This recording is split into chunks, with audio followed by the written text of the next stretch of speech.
बिस्मिल्लाहिर्रहमानिर्रहीम। प्यारे बहन भाइयों, अस्सलामु अलैकुम। उम्मीद करते हैं आप सब खैर खैरियत से होंगे।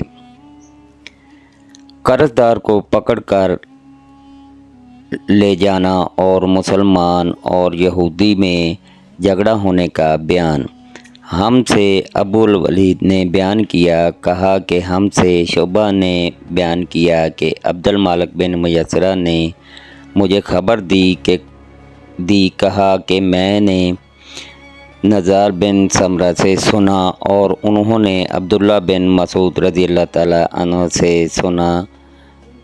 उन्होंने कहा कि मैंने एक शख्स को कुरान की आयत इस तरह पढ़ते सुना कि रसूलुल्लाह सल्लल्लाहु अलैहि वसल्लम से मैंने इसके ख़िलाफ़ सुना था, इसलिए मैं इनका हाथ थामे आप सल्लल्लाहु अलैहि वसल्लम की खिदमत में ले गया। आप सल्लल्लाहु अलैहि वसल्लम ने मेरा एतराज़ सुनकर फरमाया कि तुम दोनों दुरुस्त हो।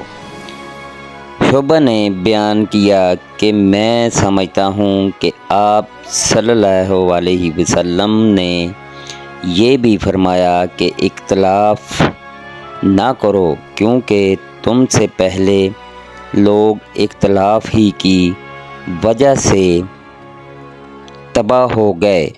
अल्लाह पाक हर मुसलमान को अपने हिफ्ज़ व ईमान में रखे। आमीन सुम्मा आमीन। अल्लाह हाफिज़।